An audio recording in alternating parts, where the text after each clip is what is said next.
Hey everyone, welcome back. Thanks for tuning in. Got a new one for you today, so let's dive right in. Emily had been burning the midnight oil on this pressure cooker project for months. Not just some side hustle, but as team lead, the whole thing rested on her shoulders. This project was make or break for her career in Sterling Corp. Word was, if it tanked, the company might go under. Emily, brilliant woman, Columbia undergrad, Stern MBA, smartest person I know, hands down. Me? I'm John, auto mechanic since high school. 21 years turning wrenches. Honest work, liked it fine. Paid the bills, put Emily through college, raised our 2 kids. Never lived high on the hog, but we were good. Emily got pregnant 3 months after we eloped at 18. Early years were a blur. Lived with my folks in their big old house. Space to spare, and grandma daycare was a lifesaver while Emily hit the books. Took her 6 years for that 4-year degree, juggling diaper changes and exams, but she did it. I worked every overtime shift I could grab to keep us afloat. Stern MBA in hand, we finally got our own place. Big firms came calling, relocation packages and all. I was game to move, but Emily wanted to stay put, close to family.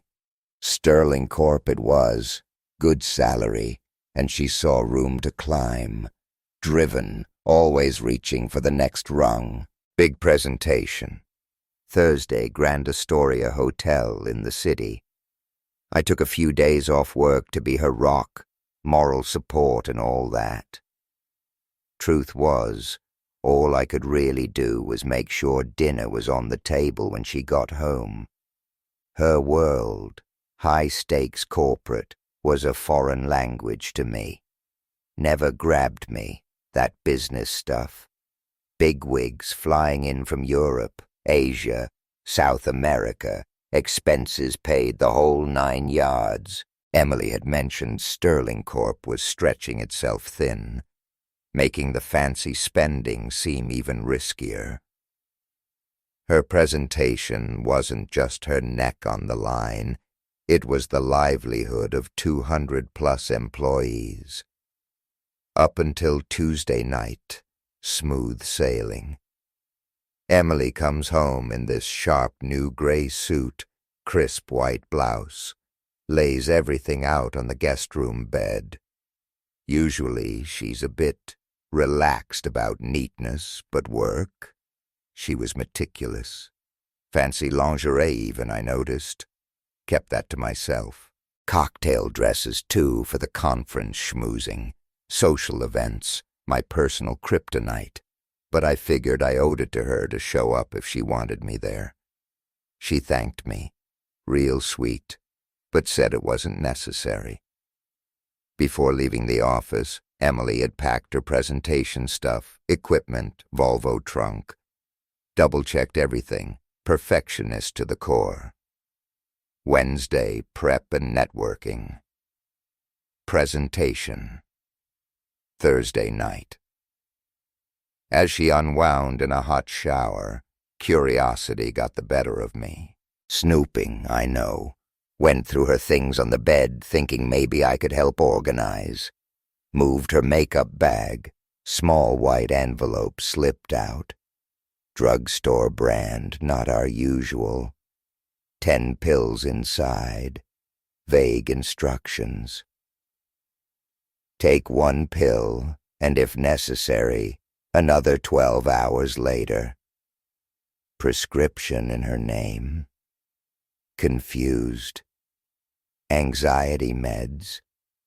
Dosage seemed off.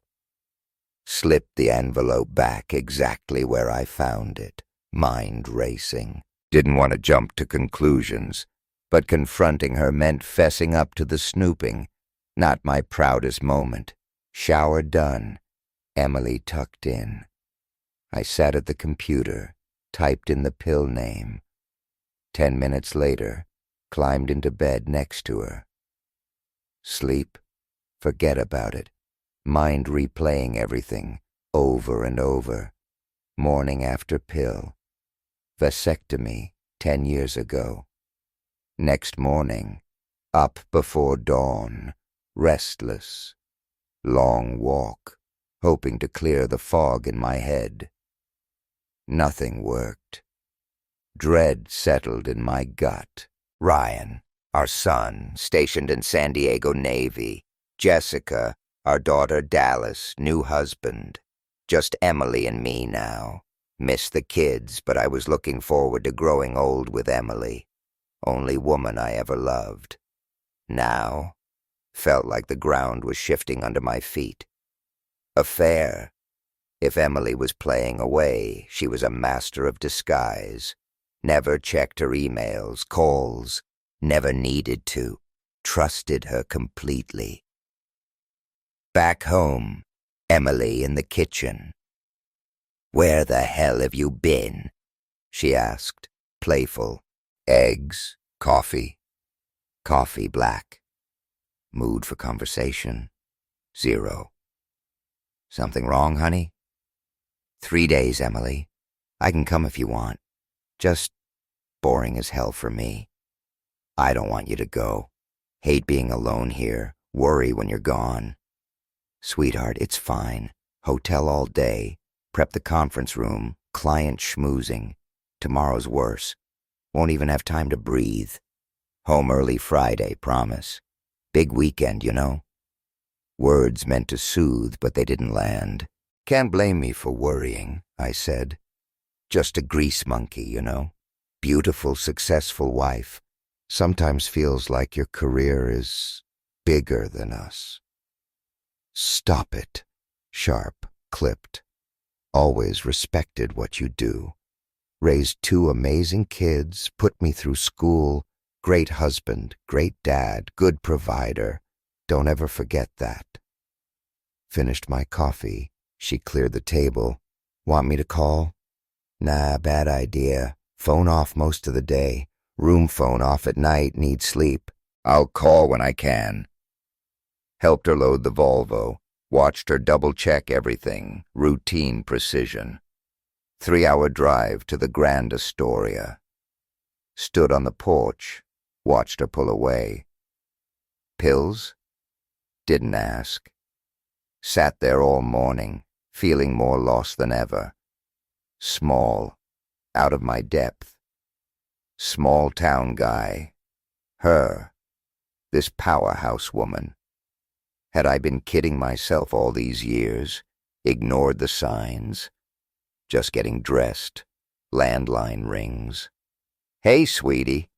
Emily's voice, bright. "Just got here, all good. Drive fine, traffic light. Call you tonight." Normal, cheerful even.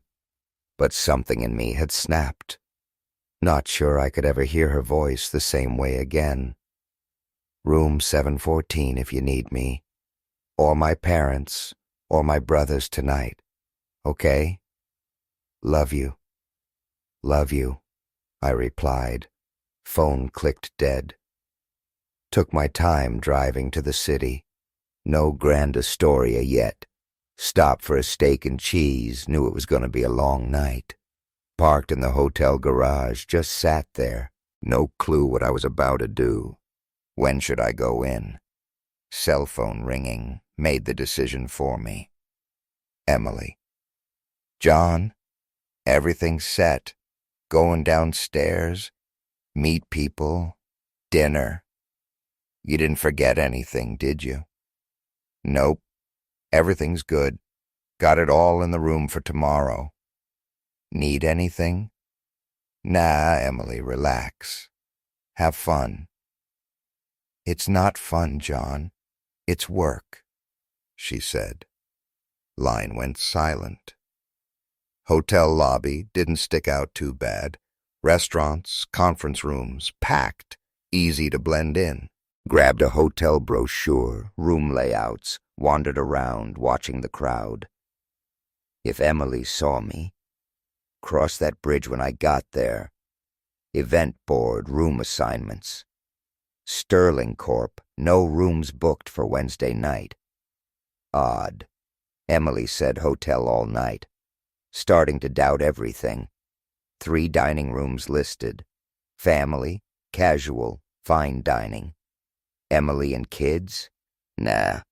Casual room first. 5 minutes? Nope.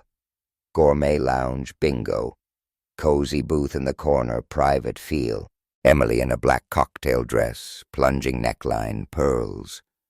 Elegant. And her company seemed to agree. Recognized a few faces from Emily's office. But the guy? No clue. Familiar, though. Couldn't place him. Lounge not crowded. Plenty of empty tables. Walked right across the room, no problem. Candles on the tables. Small glass holders. Blew mine out. Glaucoma. I told the waiter. Ordered chicken. Settled in. Waiter refilled my coffee, 3rd time. "Excuse me," I said. "Guy across from me looks familiar. Know who he is?" "Sure. That's Senator Richard Harding. Town council member, big shot. Running for Congress next election." "Wife with him? Pretty woman?" "Nah. First time seeing her. Always uses that booth for special ladies, if you know what I mean." Smiled, asked for the check. Never seen Emily so engaged with a man, like she was hanging on his every word, like he was some kind of god. Not inappropriate, not touching or anything, but definitely not business. Definitely not platonic. Leaving, they were finishing their 2nd bottle of wine. Click. Fancy lingerie. Made sense now. Lobby corner. Shadows. Out of sight. 10 minutes later, they walked out of the restaurant. Emily holding his hand. Across the lobby. Elevator. Watch the floor numbers. 3rd floor. Flicker of relief. Not her room. But then, not 7th floor either. Stomach dropped. His room. Lobby. Watch the elevator for an hour. People coming, going. Emily, nowhere. Empty suitcase from the car, front desk. Proved I was her husband. Still a hassle for a key card. Phone call to room 714. No answer. Finally relented. Key card in hand. Room 714. Didn't flip the lights. Darkness. Sat there for over an hour, making sure she wasn't coming back anytime soon. Packed all her clothes, toiletries, everything. Clean sweep, Preven pills, dresser. 10 left. Presentation stuff neatly arranged for tomorrow. Suitcase full of it now. 24 fancy folders, 20 regular projector, laptop. Emily's purse, cell phone. All gone. Small clutch left. Lipstick, probably. Sure I had everything. Placed her car keys, my wedding ring on the dresser. Room empty, except those 2 things. Elevator, straight to the garage. Suitcases, no problem. 20 minutes later, expressway, heading north. 3:15 a.m., cell phone rings. Her number. "John?" "Yeah," I answered. "Where are you?" she asked. "Almost home," I said. Silence. Salesmen say, first one to speak loses. Felt like forever before she finally spoke. "I'm sorry," she said. No questions. Hung up. Turned my phone off. Clear she was back in her room. Presentation later that day. Save the company. Promotion maybe. Suitcases in the garage attic. Didn't seem to matter anymore. Gathered my own clothes, stuff. Banks opened, emptied my accounts. Enough to live on for a while. Job hunt soon. House Caverns for a few hours. Room near Albany Sunday afternoon. Called Jessica. She already knew. Emily told her everything. Confessed to cheating. I left. She lost her job. Felt bad, but price to pay. Noon next day, job. Handyman always needed. 2 months later, Jessica told me Emily moved in with her parents. Ryan called from San Diego, careful not to badmouth his mother. Appreciated that. That was it. No big showdown, no movie ending. Just life, moving on. One step at a time. Routine. Weekly calls with Jessica, emails with Ryan. Jessica talked to Emily, not much info. What Emily was doing, where she was. Never filed for divorce. Emily hadn't either. New York driver's license, updated Subaru tags. Local bar couple times a month. Even saw a couple women, regular company. No commitment wanted, either side. Worked out. Long time ago now. Stopped thinking about Emily. Subaru, over 200,000 miles, starting to cough. Beer one night, realized. Almost 5 years gone by. Kept in touch with the kids. Jessica, 2 kids now, wanted me to visit. Ryan almost got married. Called it off last minute. 6 days a week work. Sundays to recover from Saturday nights. Knock on the trailer door. 6:00 a.m. Friday. Not pleased. Boxers only. Woman at the door looked just as uncomfortable. Her companion, though, unfazed. Norm. Would have worn pants, but guests like this annoy me, I muttered. Looking for John Clay? Didn't recognize them. Don't know you. Name's Michael Miller. This is my wife, Sarah Miller. Problem. Hoping you can help.